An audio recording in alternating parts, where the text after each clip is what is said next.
Decoration మేనేజర్ని అడ్డుపెట్టుకుని మీనాని మోసం చేసిన చింతామణి నిజం బయటపెట్టిన ప్రభావతి. మరి ఇదంతా ఎలా జరగబోతుంది, ప్రభావతి ఎలా నిజం బయటపెట్టిందో, అసలు ఏం జరిగింది తెలుసుకోవాలనుకుంటే వీడియోని చివరి వరకు మిస్ కాకుండా అయితే చూసేయండి. ఇక ఇక్కడ చూస్తే శోభ అయితే ఇంటికొచ్చి శృతి అక్కడ రెస్టారెంట్లో పనిచేస్తున్న విషయం గురించి చాలా గొడవ చేస్తుంది. చెక్ ఇవ్వాలని ప్రయత్నిస్తుంది. ఆ చెక్ మీద ఎక్కువ అమౌంట్ రాయడంతో ఎప్పుడు ఇతను ఇలాగే చేస్తాడు అని చెప్పేసి అక్కడి నుంచి వెళ్ళిపోతూ, నా కూతురు రెస్టారెంట్లో పని చేయడానికి లేదు, రవికి మేము రెస్టారెంట్ పెట్టిస్తాము, మీరే ఎలాగైనా ఒప్పించండి అని చెప్పేసి అక్కడి నుంచి అయితే వెళ్ళిపోతుంది. ఇక శోభ చాలా కోపంగా ఇంటికి వచ్చిన తర్వాత శృతిని ప్రభావతి అడుగుతూ ఉంటుంది, మీ అమ్మగారికి ఇష్టం లేకుండా నువ్వు రెస్టారెంట్లో పని చేయడం ఎందుకు శృతి అని చెప్పి అంటూ ఉండగానే, రవి వాళ్ళమ్మకి ఇష్టమయ్యి తను నన్ను పెళ్లి చేసుకోలేదు, ఆ విషయం నీకు తెలుసు కదమ్మా, అంతేలే, నీకు మాకు ఇష్టమై నువ్వు పెళ్లి చేసుకున్నావేంటి, కాకపోతే ఇప్పుడు అందరం ఇష్టపడ్డాం కాబట్టి మాకు నచ్చినట్టుగా మీరు ఉండాలి కదా అని చెప్పేసి అంటూ ఉండగానే, నేను రవితో టైం స్పెండ్ చేయడం కోసం నేను ఆ ఉద్యోగం చేస్తున్నాను, డబ్బుల కోసం నేను ఆ ఉద్యోగం చేయడం లేదు, ఆ విషయం ఆల్రెడీ మా మామ్కి చెప్పాను, మీ మామ్ ఇంటికి వచ్చి చాలా పెద్ద గొడవ చేసింది అని చెప్పేసి రోహిణి అయితే చెప్తూ ఉంటుంది. ఎవరెంత గొడవ చేసినా నాకు అనవసరం, నేను రవితోనే కలిసి ఉంటాను, రవితోనే కలిసి పని చేస్తాను, నేను వెళతానని చెప్పేసి అంటూ ఉండగానే, అయ్యో అది కాదమ్మా శృతి, మీ అమ్మగారు మీకు ఒక రెస్టారెంట్ పెట్టిస్తాను అంటున్నారు, మన రవికి రెస్టారెంట్ పెట్టించి ఇంక అక్కడే మీ ఇద్దరు కలిసి పని చేసుకునేలా చేస్తాను అంటున్నారు, అది మంచి విషయమే కదా, అలా రెస్టారెంట్ పెట్టిస్తే ఇక రవి ఇంకొక రెస్టారెంట్లో పనిచేసే పని ఉండదు కదా అని చెప్పేసి ప్రభావతి అంటూ ఉండగానే, ఇక రవి అయితే దానికోసం నువ్వు ఒప్పుకున్నావా అని చెప్పేసి అంటూ ఉంటాడు. ఏంట్రా అందులో తప్పేముంది, శృతి ఒక్కగానొక్క అమ్మాయి, వాళ్ళ ఆస్తంతా ఎప్పటికైనా శృతి నువ్వే కదా తీసుకోవాల్సింది, అదేదో ఇప్పుడే రెస్టారెంట్ కట్టుకోవడానికి తీసుకుంటే తప్పేముంది అని చెప్పేసి ప్రభావతి అంటూ ఉంటుంది. నువ్వెప్పుడు ఇలానే మాట్లాడతావు, నాలుగు డబ్బులు చూసేసరికి ఆత్మాభిమానాన్ని మర్చిపోయి మాట్లాడతావు, నాకు ఇష్టం ఉండదని నీకు తెలుసు కదా, నేను సొంతంగా బ్రతకాలి అనుకుంటున్నాను, నాన్న డబ్బు ఇస్తే అది నాకు గౌరవం, నా అత్తింటి వాళ్ళ డబ్బు తీసుకుని నేను రెస్టారెంట్ పెడితే రేపొద్దున్న వాళ్ళ కింద నేను వంగి బ్రతకాలి, వాళ్ళు ఏది చెప్పినా చచ్చినట్టుగా చెయ్యాలి, అది నాకు ఇష్టం లేదు అని చెప్పేసి వెళ్ళిపోతాడు అక్కడి నుంచి రవి. అయితే ఇక అలా శృతి కూడా వెళ్ళిపోతుంది. రవి దగ్గరికి మనోజ్ బాలు ఇద్దరు కూడా వెళతారు.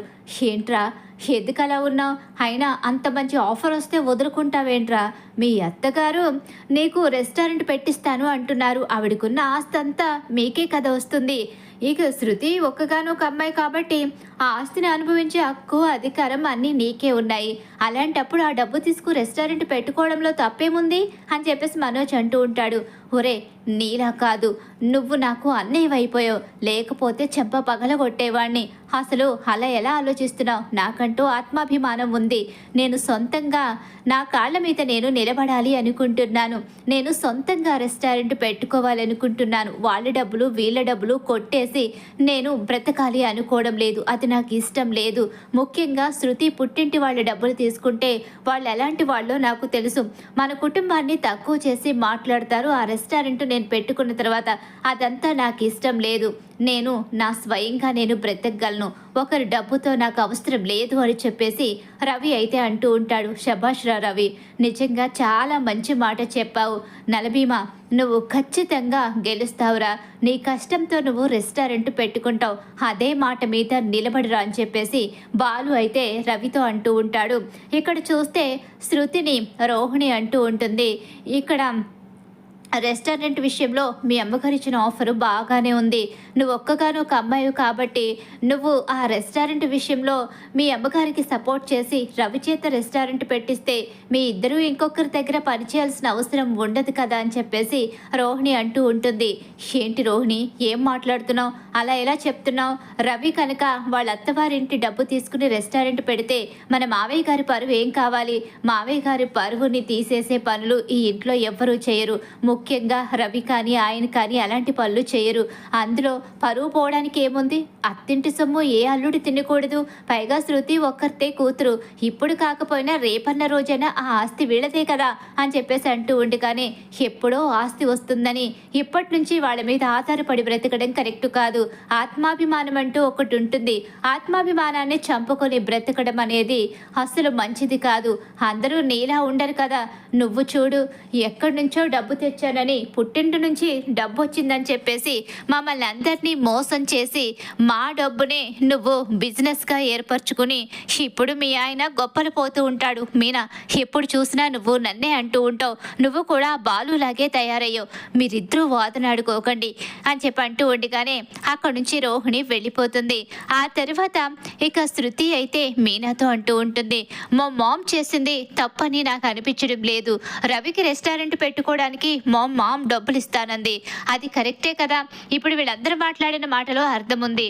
నేను ఒక్కగానొక్క ఆడపిల్లని వాళ్ళ ఇంటికి, కాబట్టి ఆ డబ్బు ఆస్తి అంతా నాదే అవుతుంది. రెస్టారెంట్ రవి పెట్టుకోవడంలో తప్పుందని నాకైతే అనిపించడం లేదు అని చెప్పేసి శృతి అంటూ ఉంటుంది. శృతి, రవికి ఆత్మాభిమానం ఉంది. తన ఆత్మాభిమానాన్ని చంపుకొని ఇంకొకరి కింద బ్రతకాలి అనుకోవడం లేదు. అందుకే రవి దానికి ఇష్టపడడం లేదు. రవి నన్ను వేరుగా చూస్తున్నాడా? ఎందుకంటే నా డబ్బు అంటే రవిదే కదా. మా అమ్మా నాన్నల దగ్గర డబ్బు తీసుకునే అధికారం నాకుంది. నా డబ్బుని వాడుకునే అధికారం రవికుంది. కానీ రవి ఎప్పుడూ ఇలానే చేస్తాడు అని చెప్పేసి శృతి కోపంగా వెళ్ళిపోతుంది. అలా వెళ్ళిపోయిన తర్వాత ఈలోగా బాలు వస్తాడు. బాలు చాలా హ్యాపీగా కనిపిస్తాడు. ఏమైందండి అని చెప్పేసి బాలుని మీనా అడుగుతూ ఉంటుంది. అలా అడిగేసరికి నాకు చాలా సంతోషంగా ఉంది. రవి మాటలు వింటుంటే వాడు తన అత్తగారు సొమ్ము తీసుకుని బ్రతకాలి అనుకోవడం లేదు. వాడి కాళ్ళ మీద వాడు బ్రతకాలి అనుకుంటున్నాడు. నిజంగా వాడిని చూస్తుంటే ఎంతో గర్వంగా ఉంది. వాడు ఇప్పటికీ కూడా ఒక్క రూపాయి ఎవ్వరి మీద ఆధారపడకుండా బ్రతుకుతాడు. ఆ మనోజ్ గాడు వాడి బుర్ర పాడు చేయాలని చూశాడు. కానీ వాడు మాత్రం వాడి మాట మీదే నిలబడ్డాడు అని చెప్పేసి అంటూ ఉంటాడు బాలు అయితే. కానీ శృతి మాత్రం బాధపడుతుంది అని చెప్పేసి అంటూ ఉండగానే డబ్బుడమ్మ తర్వాత అర్థం చేసుకుంటుందిలే. డబ్బుడమ్మ ముందు అపార్థం చేసుకున్న తర్వాత అర్థం చేసుకుంటుంది.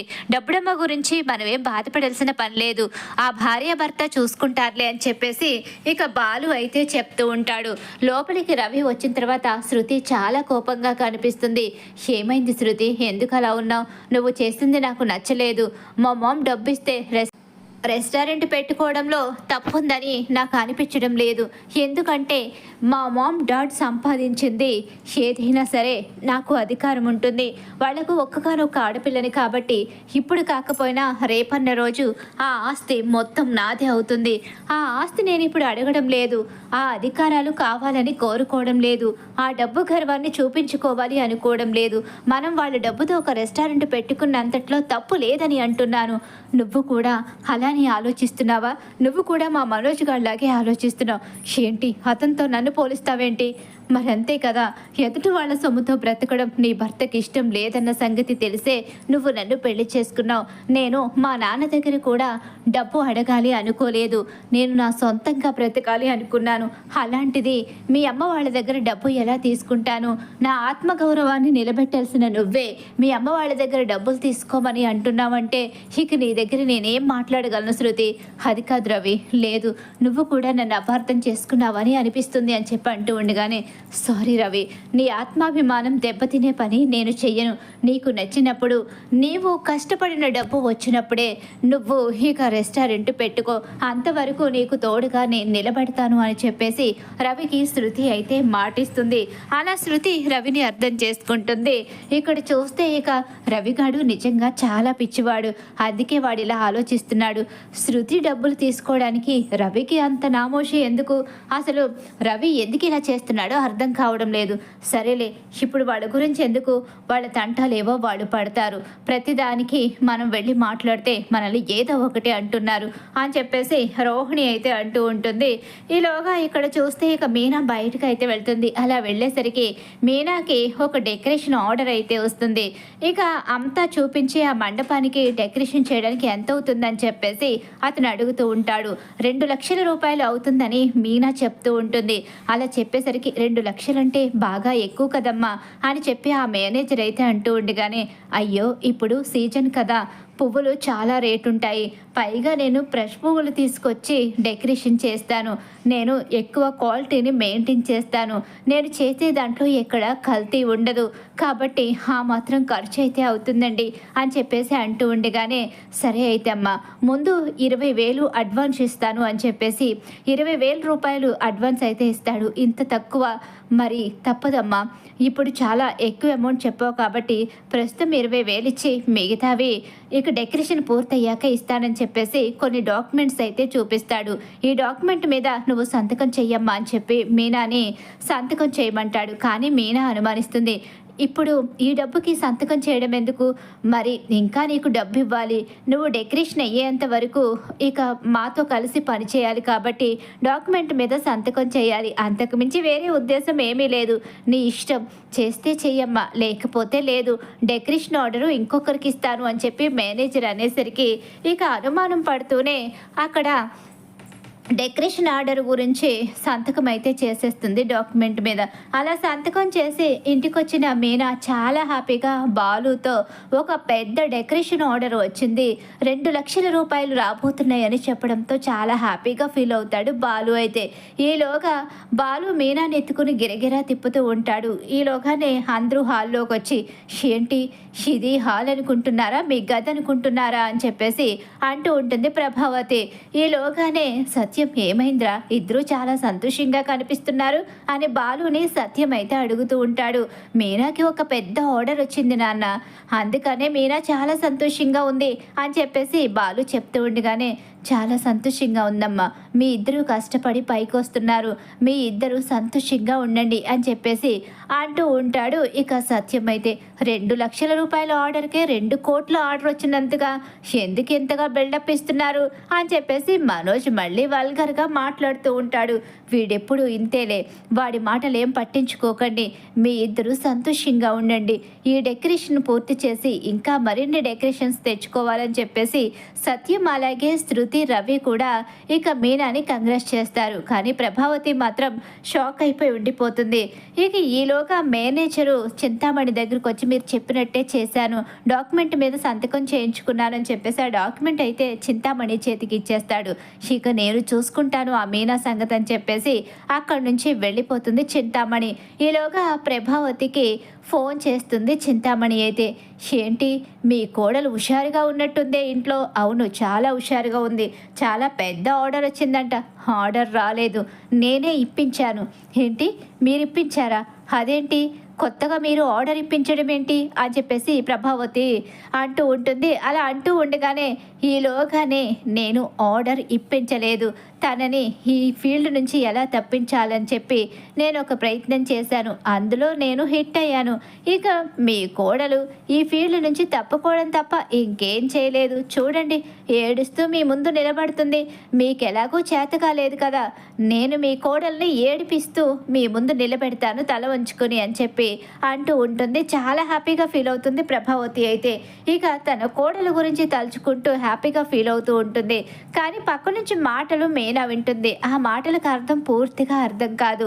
డెకరేషన్ ఆర్డర్ వచ్చిందని సంబరపడుతూ వాళ్ళ ఇంటికి కూడా వెళ్ళి తన వాళ్ళందరితో కూడా చెప్పుకుంటూ ఉంటుంది.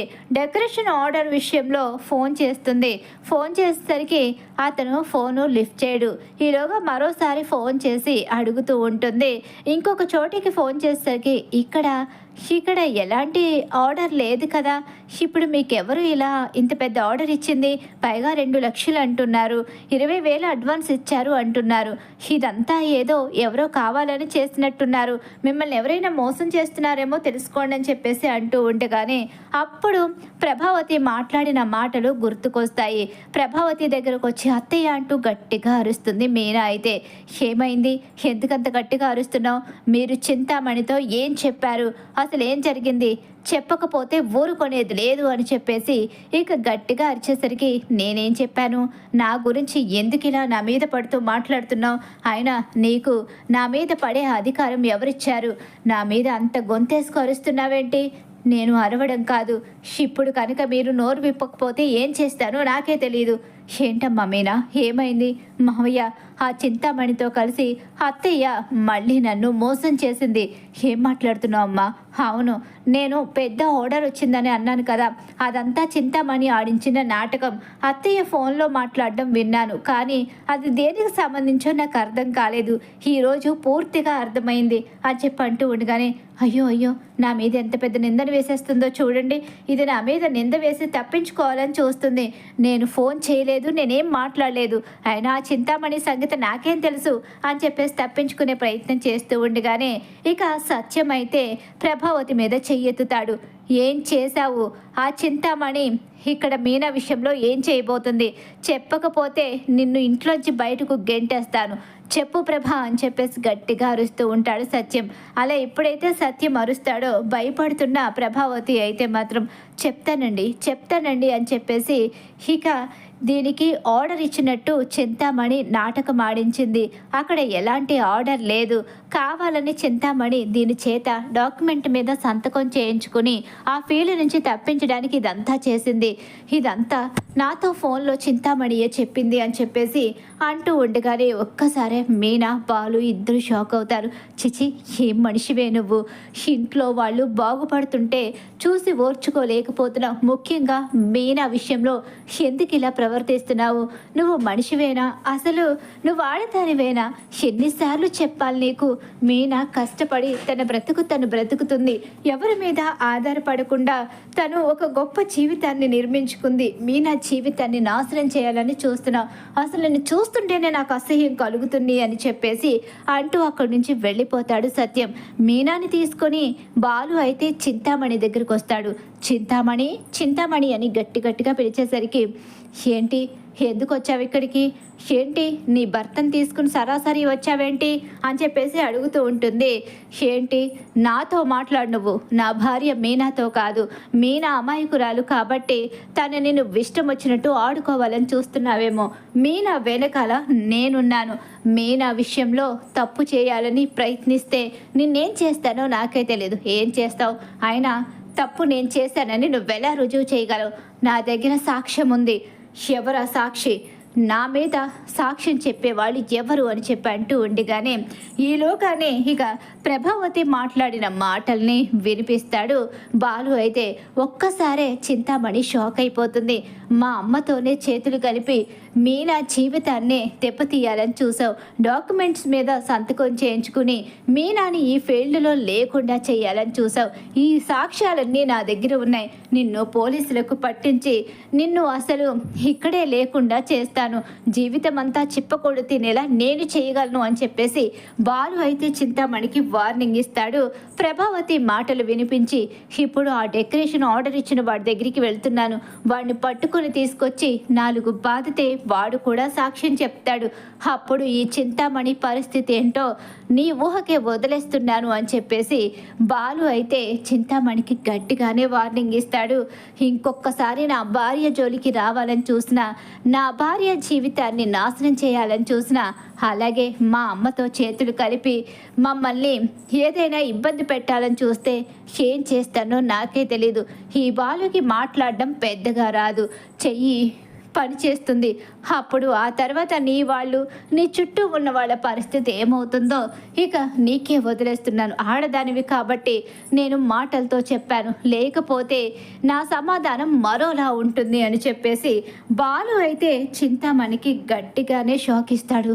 ఏంటి, ఇంతకాలం చెప్తూనే ఉన్నాను, నా వెనుక నా భర్త ఉన్నాడు, నేను నీతిగా నిజాయితీగా నా పని చేసుకుంటున్నాను, నా జోలికి రావద్దు, నీ పని నువ్వు చేసుకో అని చెప్పాను.